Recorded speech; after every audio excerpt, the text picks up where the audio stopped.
సాయంత్రం సుమారు 5 గంటల ప్రాంతంలో నెల్లూరు పట్టణంలో 2వ పట్టణ పోలీస్ స్టేషన్ పరిధిలో జరిగిన ఒక ఘటన ఇది. దీని బీ ఫ్యాక్ట్స్ ఏమనగా, ఈ బయట వైపు నుంచి ఒక 2 వీలర్లో 3 వ్యక్తులు కలిసి ఇట్లా వస్తూ ఉంటారు.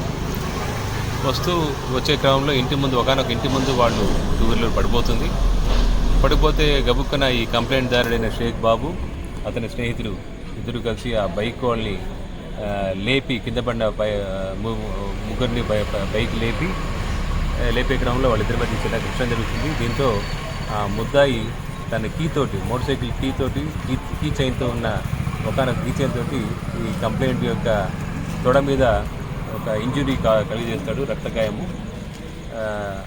దీన్ని బట్టి చూస్తే ఇక్కడ ఈ కంప్లైంట్ యొక్క వర్షన్ ప్రకారం ఎటువంటి కత్తి యూజ్ చేయబడలేదు, మారణాయుధాలు యూజ్ చేయబడలేదు. ఒక చిన్నపాటి ఘర్షణ మాత్రమే, అంటే ఎటువంటి ఉద్దేశపూర్వకంగా జరిగింది కాదు, ఇన్స్టెంట్గా జరిగిన ఒక ఇన్సిడెంట్ మాత్రమే, అంతేగాని దీని వెనుకల ఎటువంటి కుట్ర లేదు, మారణాయుధాలు లేవు, కత్తులు లేవు. కానీ సోషల్ మీడియాలో ఈ కత్తులతో దాడి జరిగిందని చెప్పేసి దుష్ప్రచారం జరుగుతోంది. దయచేసి ఇటువంటి దుష్ప్రచారాలు నమ్మకూడదని చెప్పేసి మనవి. కేసు దర్యాప్తు చేస్తున్నాము. అందులో 2 ముద్దాయిలు కూడా మా కస్టడీలో ఉన్నారు. కేసు దర్యాప్తు చేస్తున్నాము, వాళ్ళు అరెస్ట్ చేస్తాము. లీగల్గా ఏదైతే ఇన్వెస్టిగేషన్లో చేస్తాము. ఇందుమూలంగా నేను చెప్పేది ఏమంటే, ఈ ఇన్సిడెంట్లో ఎటువంటి కత్తులు యూజ్ చేయబడలేదు, మారణాయుధాలు కూడా యూజ్ చేయబడలేదు అని చెప్పేసి ప్రజలకు నేను చేసిన అప్పీల్.